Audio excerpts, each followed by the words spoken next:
सफ़ा नंबर 181।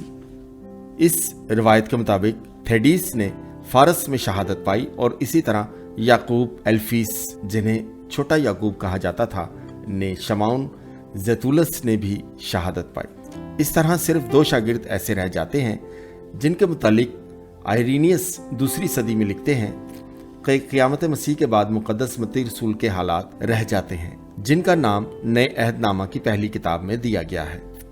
उन्होंने फरमाया कि मत्ती रसूल अब्रानियों के रसूल थे। दूसरे कदीम तारीखदान इन्हें शाम और फारस और कैस्पियन के जनूब में इलाके का मिशनरी गर्दानते हैं। सिकंदरिया के क्लेमेंट दूसरी सदी में लिखते हैं कि मत्ती रसूल शहीद नहीं हुए थे, मगर दूसरे हालात के मुताबिक उन्होंने भी शहादत पाई थी, हालांकि कोई भी तफसील नहीं बताता। फिलिपस रसूल के मुतालिक तो बहुत ही कम पता चला है। अमाल वाले मुबशिर फिलिपस से ना मिलाया जाए, जिसका इस किताब में जिक्र है। एक कदीम रिवायत के मुताबिक फिलिपस रसूल ने स्काइतिया का सफ़र इख्तियार किया जो बहरे अस्वद के शमाल में था। उन्होंने वहाँ अंजील की मनादी की। एक और तहरीर के मुताबिक एशिया कोचिक के हेरपोलुस में उन्होंने अजदहा की इबादत को दूर किया, जिसकी परस्तिश मार्स के मंदिर में होती थी। इस वाक़या से मंदिर के पुजारी इस जोश में आए कि उन्होंने फिलिप रसूल को पकड़कर सूली पर लटका दिया। मत्तियाह को यहूदा की जगह चुना गया, लेकिन उनके चुनाव के बाद उनका कोई जिक्र नहीं मिलता। यानी बर्तुलमाई रसूल, जिनका जिक्र मुकद्दस यूहन्ना की इंजील पर नतैनियल के तौर पर मिलता है, उनका नाम बर्तुलमाई था, जिसे बाद में बार्थुलमाओ पड़ गया। नए अहदनामा में कहीं भी यसु मसीह लिखते हुए नजर नहीं आते। 4वीं सदी में यूबिसिस लिखते हैं कि यसु मसीह खत का जवाब उड़ीसा में अरबगार बादशाह को फरात के जरिए भेजते हैं, जिसने अपने पैगाम रसां को इसलिए भेजा था कि वो आकर उसको शिफा दें। मुबारक हैं वो जो मुझ पर ईमान लाते हैं, क्योंकि मेरे बारे में लिखा है कि जिन्होंने मुझे देखा है वो ईमान नहीं लाएंगे, लेकिन जिन्होंने मुझे नहीं देखा वो ईमान लाएंगे और जिएंगे। तुम्हारी दरखास्त के बारे में मैं आऊं, जिसके लिए मुझे भेजा गया है। ज़रूर है कि मैं उसे पूरा करूं, और उसे पूरा करने के बाद ज़रूर है कि जिसने मुझे भेजा है उसके पास लौट जाऊं। जब मैं सऊद कहूँगा तो मैं अपने एक शागिर्द को तुम्हारे पास भेज दूंगा, ताकि वो तुम्हारी बीमारी से शिफा और तुम्हें जिंदगी दे, और उन्हें भी जो तुम्हारे साथ होंगे। सफ़ा नंबर 182। पतरस रसूल और पौलुस रसूल रोम में। यहां वहां और हर जगह नीरू बादशाह के ज़माने में दोनों रसूलों की शहादत के अरसा बाद दोनों रसूलों की आरामगाहों के मुतालिक मुख्तलिफ तारीखी आरा। रिवायात से पता चलता है कि पतरस रसूल और पौलुस रसूल कलीसियाए रोम के बानी थे। वो दोनों अपनी शहादत के बाद उसी शहर में दफन थे, बिल्कुल उसी जगह जहां उन्होंने शहादत पाई और दफन हुए। उनके मुतालिक 2 सदियों से बहस होती रही। 4वीं सदी में जब कॉन्स्टेंटीन ने उनके मकबरे तामीर करवाए, एक तो वेटिकन पहाड़ी पर और दूसरा दीवार से बाहर ऑस्टिन वे पर। मुख्तलिफ मौरखीन ने कई जगहों की निशानदही की है, जिनमें उनके दफन मकामात पर और फिर उनके रिमेन्स की मुंतकिल करने की जगह का पता दिया है।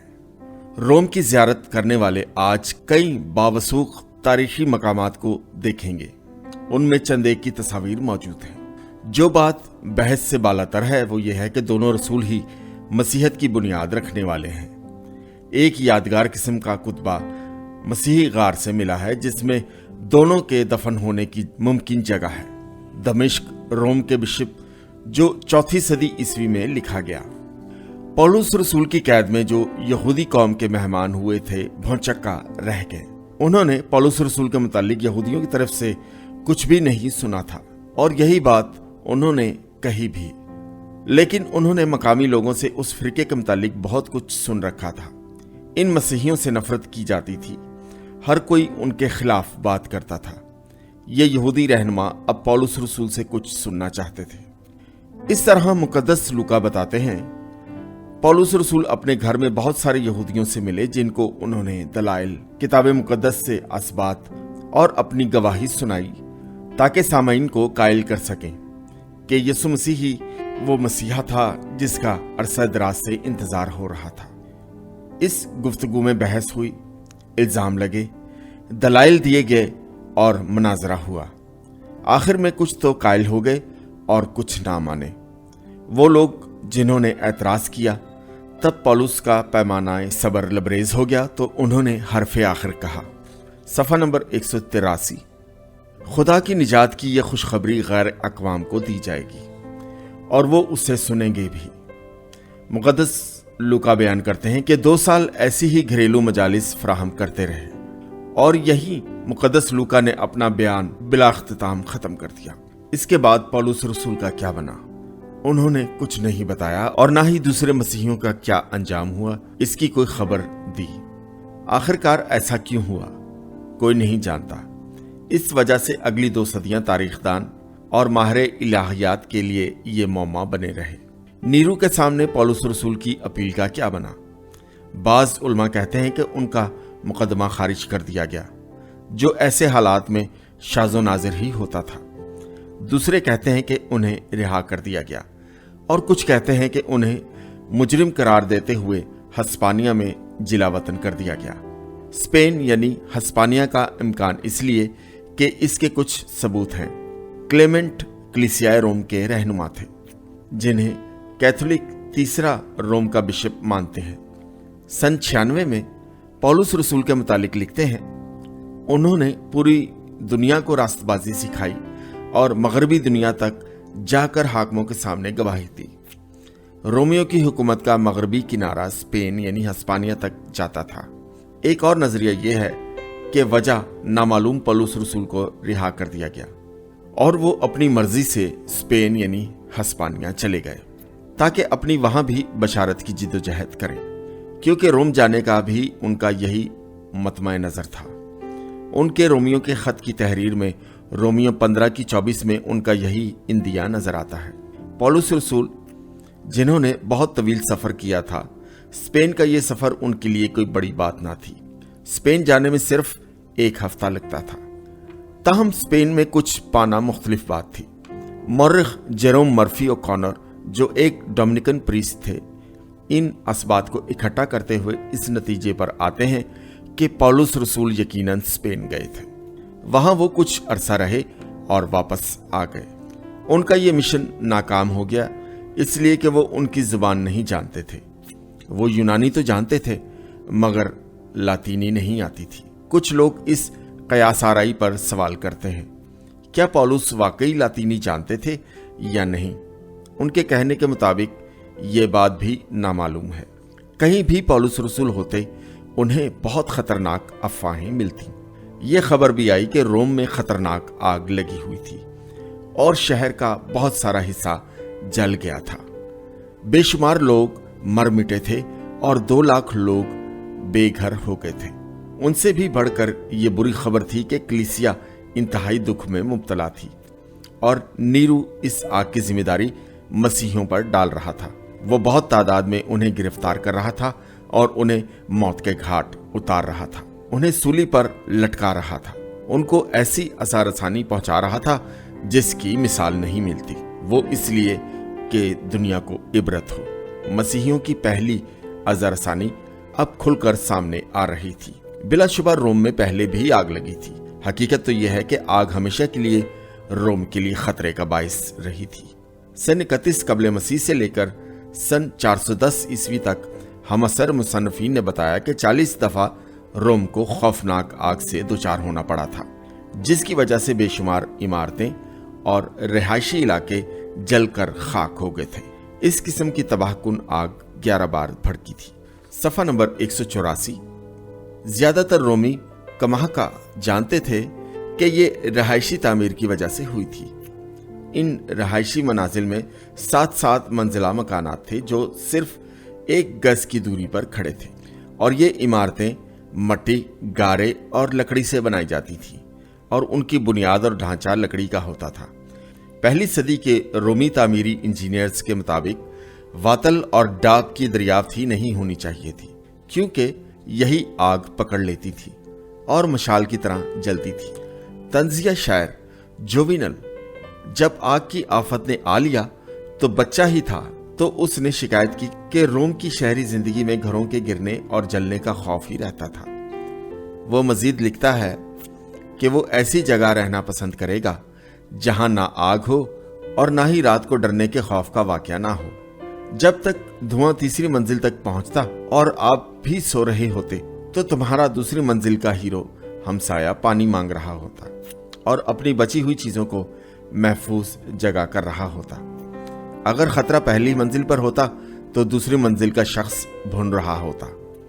اسی طرح دوسرے کبوتروں کی کابکوں افراد کا حال ہوتا، جن کے پاس سوائے ٹائلوں کے، ان کے اور موسم کے درمیان کچھ نہ بچتا۔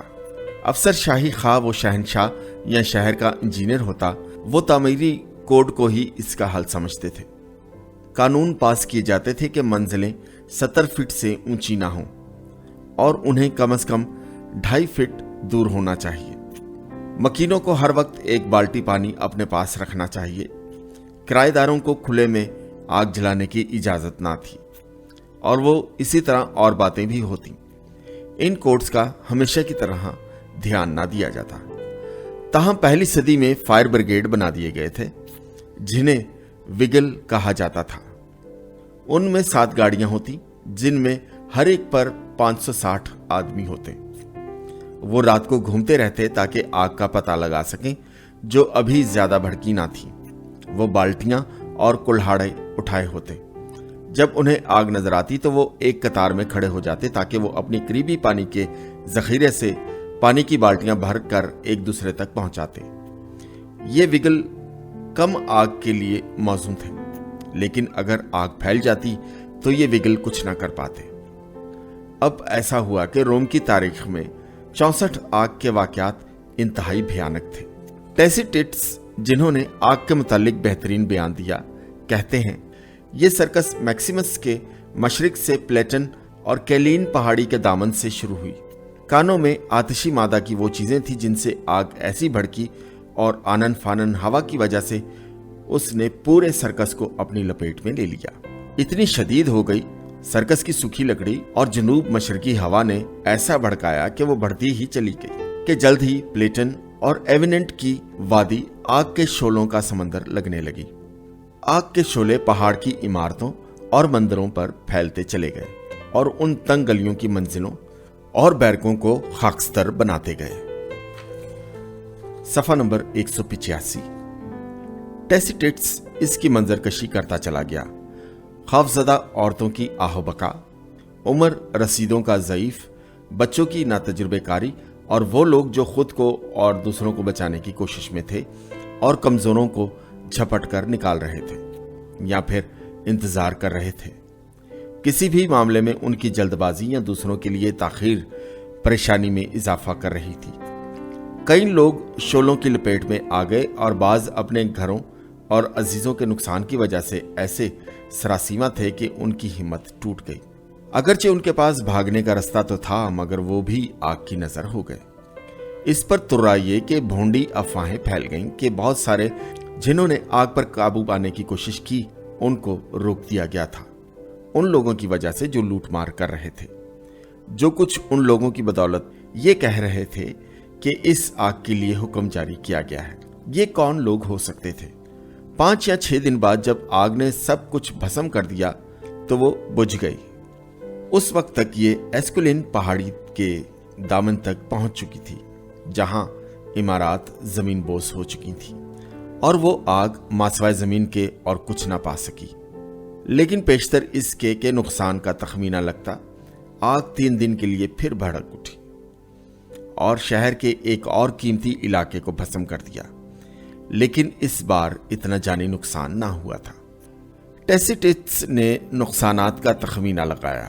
روم کے 14 اضلاع میں سے 10 اضلاع تباہ ہو گئے، 3 تو بالکل ہی زمین بوس ہو گئے، 7 میں محض اکا دکا بچے۔ قدیم منازل میں آدھی جل گئیں۔ نجی عمارات کا شمار مشکل تھا۔ فلیٹس اور مندروں کا بہت نقصان ہوا۔ اس نے ہرکولس اور جوپیٹر کی इबादत गाह का खास जिक्र किया। उनके अलावा यूनानी आर्ट और कदीम तारीखी इमारत जिनका ताल्लुक शुरफा से था। उसने बड़े करब से कहा कि बुजुर्ग लोग उनको याद ही कर सकेंगे जिनको दोबारा बनाना मुमकिन नहीं।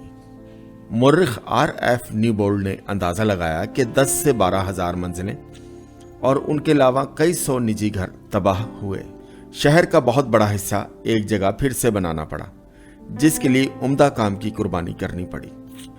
इसी दौरान वो इलाके जो बच गए थे, वहां घरों और कमरों का किराया आसमान को छूने लगा। ट्रांस सेब्रिस का इलाका दरिया के दूसरी तरफ होने की वजह से बच गया था। चूंकि इंश्योरेंस का रिवाज ना था, इसलिए एक अमीर घराने का घर जलकर गिर जाता तो वो उन्हें गरीब कर देता।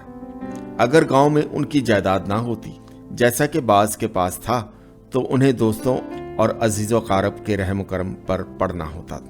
बिलाशुबा अमीरों के अमीर ही दोस्त होते, इसलिए उनकी हालत गुरबा से बेहतर होती। अगर करोड़ों की जायदाद तबाह हो जाती, जुवेनाल ने दुख से मुशाहिदा किया, तो बिल्कुल तबाह हाली से पहले उसके लिए रकम जमा हो जाती, मगर यह गरीबों के लिए मुमकिन ना था।